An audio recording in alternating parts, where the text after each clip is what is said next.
माझे गाव निसर्गाच्या कुशीत अगदी डोंगर दऱ्यांत वसले आहे. वर्दळीपासून खूप दूर.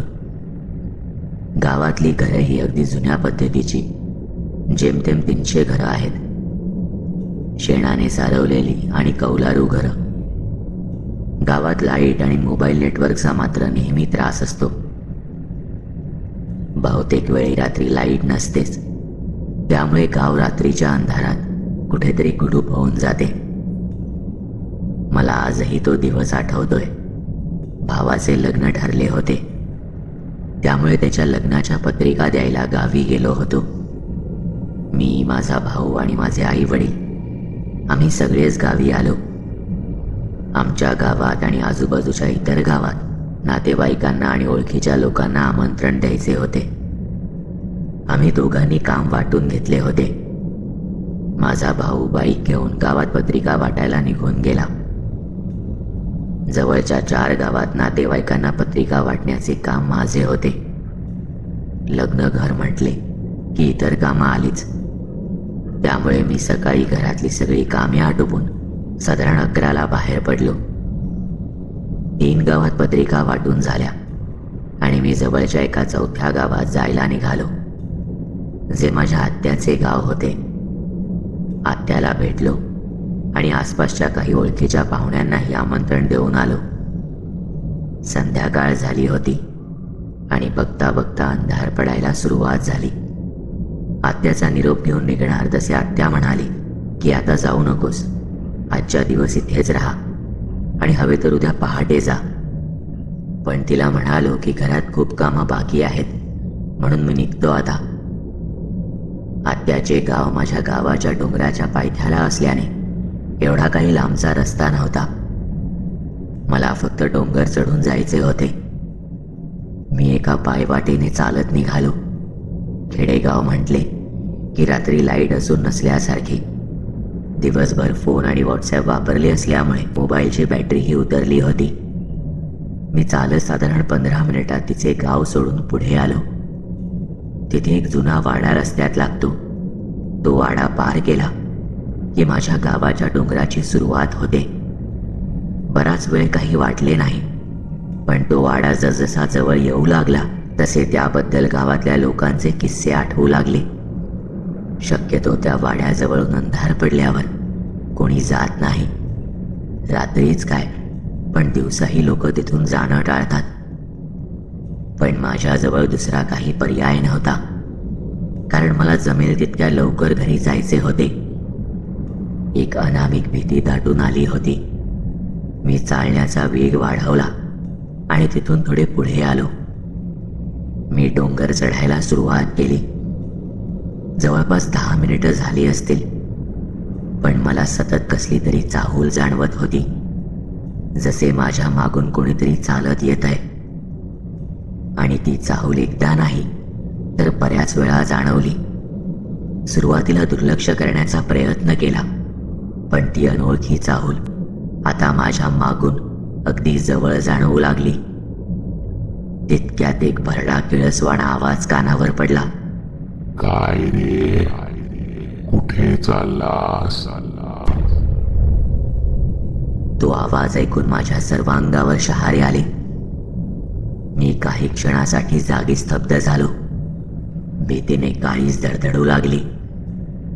पण मला माहीत होते की अशा वेळेस मागे कधी वळून पाहायचे नाही आणि कधीही उत्तर द्यायचे नाही. मी भानावर येऊन पुढे चालू लागलो. झपाझप पावले टाकत मी त्या आवाजापासून दूर जाण्याचा प्रयत्न करू लागलो. बघता बघता चंद्रप्रकाशही कमी होत होता. मला जाणवले की अचानक वातावरण ढगाळ होऊ लागले आहे आणि चंद्र ढगाळ गेलाय. त्यामुळे अंधार इतका गडद झाला की मला पुढची वाटही दिसेनाशी झाली. मी खिशातून मोबाईल काढला आणि फ्लॅशलाईट सुरू केली. मोबाईल जास्त वेळ साथ देईल असे वाटत नव्हते, कारण बॅटरी फक्त 10% राहिली होती. मी जमेल तितक्या वेगात चालायला सुरुवात केली. थोडे पुढे आलो आणि मला एक बकरी उभी दिसली. पायवाटेच्या उजव्या बाजूला उभी होती. मी तिला बघून न बघितल्यासारखे केले आणि डोंगर चढत राहिलो. तेवढ्यात पुन्हा मागून एक वाक्य कानावर पडले. यावेळेस त्या आवाजात राग स्पष्ट जाणवला. मी तुला विचारले कुठे चाललाय? तो आवाज ऐकून आता माझ्या हातापायाला कंप सुटू लागला. ते जे काही होते त्याच्या घेऱ्यात मी अडकलो होतो. मी भीतीने धावायला सुरुवात केली, पण मागून पुन्हा एक आवाज आला. आहेस तिथेच थांब. मला वाटू लागले की मला मागून कोणीतरी खेचतंय. आता डोंगर चढत असल्यामुळे तसे जाणवत होते की खरंच मला मागून कोणीतरी खेचत होतं. ते कळत नव्हतं. मागे वळून पाहायची तर हिंमतच नव्हती. देवाचे नाव घेऊन मी जीवाच्या आकांताने धावत सुटलो. पळता पळता हनुमान चालिसा म्हणू लागलो. काही वेळात मी गावाच्या वेशीजवळ येऊन पोहोचलो आणि काही घरे दृष्टीस पडली. गावातला मुख्य रस्ता लागला. मी तो ओलांडून पुढे आलो आणि एक विचित्र आवाज परिसरात घुमला. मी धावतच घरी आलो. माझी अवस्था पाहून घरच्यांनी विचारायला सुरुवात केली. तसे मी त्यांना सगळे सांगितले. मी त्या वाड्याजवळच्या वाटेवरून आलो हे कळल्यावर माझा काका खूप चिडला. त्याने मला विचारले की तू त्याला काही उत्तर नाही दिलेस ना, मागे वळून बघितले नाहीस ना. त्यावर मी नाही म्हणालो. तसे काका जरा शांत झाला आणि मला म्हणाला, खवीस होता तो. त्या वाड्यापासून ते आपल्या गावाच्या वेशीपर्यंतची हद्द त्याची आहे. देवाची कृपा म्हणून तू सुखरूप घरी आलास. यानंतर पुन्हा कधीही त्या वाटेने येण्याचा विचार करू नकोस.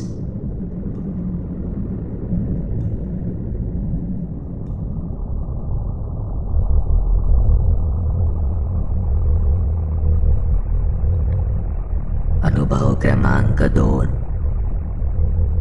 हा अनुभव माझ्या दोन्ही काकूंना आला होता. तेव्हा मी बराच लहान होतो. बहुतेक 7वीत शिकत होतो. मी महिना होता आणि आमचे गावातले घर बांधायचे काम सुरू होते. काम चालू असल्यामुळे रोज संध्याकाळी कामगार निघून गेले की पाणी मारायला जावे लागायचे. आम्ही त्यासाठी घराजवळ पाण्याचा मोठा पाईप ठेवला होता. कधी संध्याकाळी जातानाही आले की मग घरातले कोणीतरी रात्री जेवण आटोपल्यावर जाऊन पाणी मारून यायचे. त्या दिवशी माझी लहान काकी जेवण झाल्यावर पाणी मारायला गेली. तिच्या आधी माझी मोठी काकी तिथे गेली होती. तिथून पाण्याचा पाईप घेऊन ती गावातल्या पाण्याच्या टाकीजवळ चालत गेली. तितक्यात तिला रस्त्याकडेला कोणीतरी बसलेले दिसले.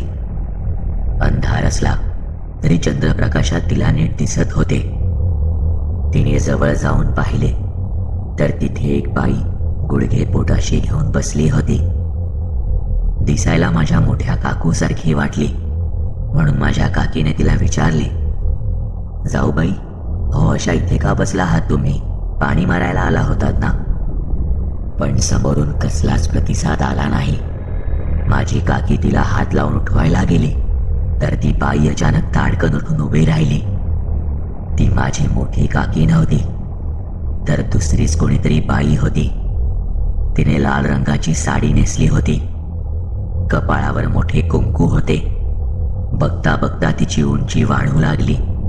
7 फूट 8 फूट. तो भयानक प्रसंग पाहून माझी काकी किंचाळत तिथून उलट घराच्या दिशेने पळाली. घरी येऊन तिने सगळ्यांना सांगितले.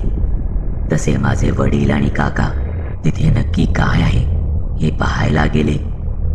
पण तिथे जाऊन पाहिले तर तिथे कोणीही नव्हते.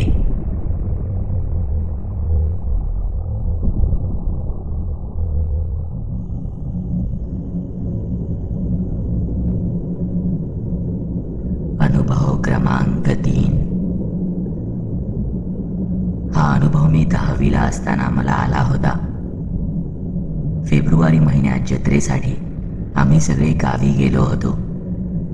सगळे एकत्र राहत असल्याने घरात खूप गोंधळ गोंगाट असायचा आणि त्याची खूप मजाही यायची. एके रात्री जेवण वगैरे आटोपून मी गप्पा मारायला म्हणून मैत्रिणीला फोन केला आणि घराबाहेर पडलो. आधी म्हटल्याप्रमाणे माझे गाव अगदी डोंगराच्या कुशीत वसले आहे. त्यामुळे आजूबाजूचा परिसर अगदी गर्द झाडी झुडपांचा आहे. मी बोलता बोलता घरापासून बरीच लांब आलो. तिच्याशी बोलत असताना मला कळलेच नाही की मी एका अंधाऱ्या जागी अगदी झाडाझुडपांच्या मधोमध येऊन फेऱ्या मारतोय. मला जेव्हा हे लक्षात आले तेव्हा मी लगेच सावध झालो. आजूबाजूला नजर फिरवली आणि जरा घाबरलोच. मी तिथून बाहेर पडू लागलो तसे मला माझ्यासोबत झाडीच्या दुसऱ्या बाजूने कुणीतरी चालत असल्याचा एक विचित्र भास होऊ लागला. खरं तर हा भास नव्हता, कारण मी त्या दिशेने पाहिले तर झटकन ते जे कोणी होते ते एका झाडाच्या बुंध्यामागे जाऊन लपले.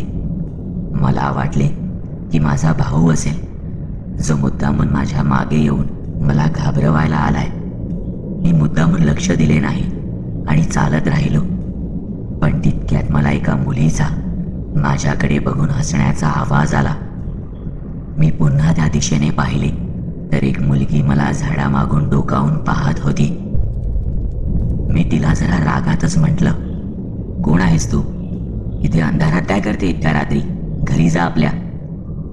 पण माझे बोलणे ऐकल्यावर ती बाहेर आली आणि एका विचित्र आवाजात ओरडत किंचाळत माझ्या दिशेने धावू लागली. तिचे असे हे विचित्र रूप पाहून मी घाबरून घराकडे धावत सुटलो. धावण्याच्या गडबडीत माझा मोबाईलही तिथेच कुठेतरी पडला. घरी येऊन मी भावाला सगळा घटनाक्रम सांगितला. तसे तो म्हणाला की चल आपण जाऊन बघूया तिथे कोण आहे. मी माझ्या भावाला आणि वडिलांना घेऊन त्याच जागेवर पुन्हा आलो. माझा मोबाईल तर मिळाला, पण ती मुलगी तिथे नव्हती.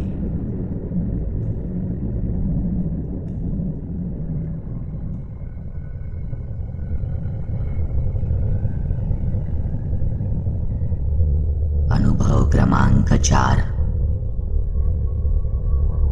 हा अनुभव मी इंजिनिअरिंगच्या दुसऱ्या वर्षाला असताना आला होता. ही घटना 2015ची आहे. घरची परिस्थिती ठीक नसल्याने मी शिकत असताना जॉबही करत होतो. त्यामुळे मला अभ्यासाला जास्त वेळ देता येत नसे. म्हणून मग मी माझ्या घरापासून काही अंतरावर असलेल्या एका शाळेत रात्री जॉबवरून आल्यावर अभ्यासाला जायचो.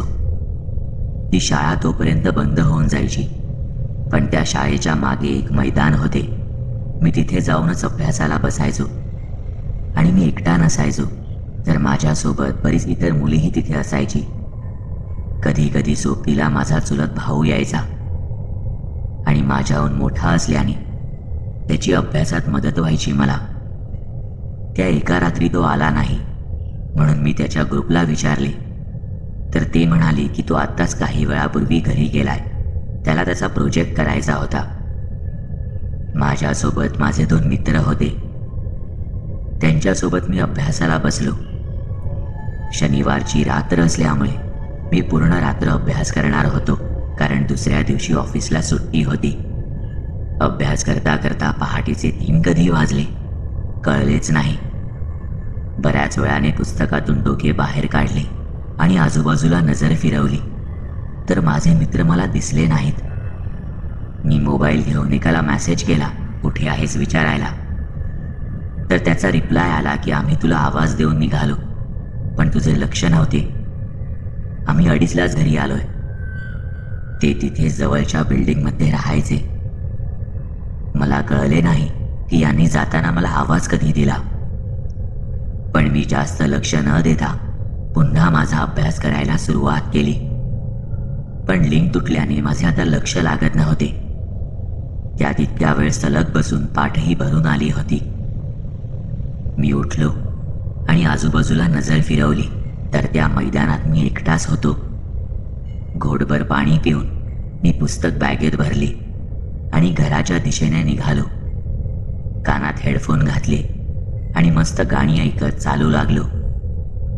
रस्ता अगदी सामसूम होता. वातावरणही अगदी शांत होते. मी मान खाली घालून चालत होतो. काही अंतर चालल्यावर मी मान वर करून समोर पाहिले आणि एकदम दचकलो. समोर एक वृद्ध इसम हातातल्या काठीचा आधार घेऊन उभा होता आणि माझ्याकडे अगदी एकटक पाहत होता. डोक्यावर टोपी, अंगात पांढरा कुर्ता आणि पायजमा असा काहीसा पेहराव होता. एव्हाना 3:30 होत आले होते.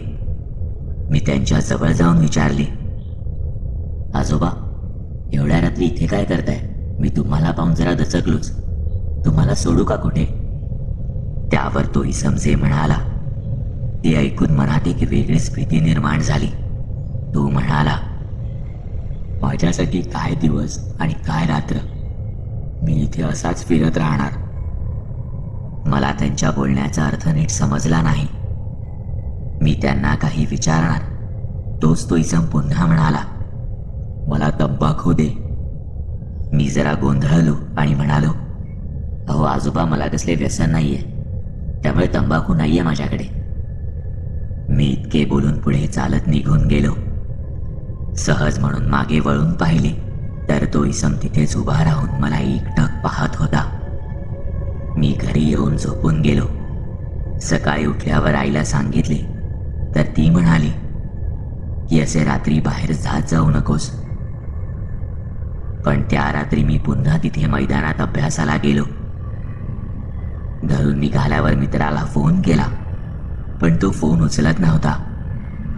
म्हणून मी त्याला बोलवायला त्याच्या बिल्डिंगमध्ये गेलो. विंगमध्ये शिरताना माझी नजर डाव्या बाजूला एका बॅनरवर गेली. त्यावर त्या इस्माचा फोटो होता. मोठ्या अक्षरात 2 शब्द लिहिले होते, अकस्मात निधन. ते पाहून भीतीने अंगावर सरकन काटा येऊन गेला. हिम्मत करून मी त्या बॅनर जवळ गेलो आणि त्यावर लिहिलेले वाचले. 4 दिवसांपूर्वी त्या इस्माचे अकस्मात निधन झाले होते. तितक्यात माझा मित्र खाली आला आणि मी त्याला इशारा करतच विचारले, काय रे, हे कोण आहेत? तसे त्याने सांगितले की हे आमच्या बिल्डिंगमध्ये राहायचे. मागच्या आठवड्यात एका अपघातात गेले. पण तू का विचारतो इतके? तसे मी त्याला काल रात्री घडलेला सगळा प्रसंग सांगितला. त्यांचा पेहराव, त्यांनी तंबाखू मागितला, या सगळ्या गोष्टी. त्यावर तो म्हणाला की तू वर्णन केलेस त्यावरून तर वाटते की ते हेच होते. पण हे कसे शक्य आहे? हे तर मागच्या आठवड्यातच गेले. मला भेटलेला इसम नक्की कोण होता हे गूढ अजूनही तसेच आहे. त्यानंतर मात्र मी पुन्हा तिथे कधीही गेलो नाही.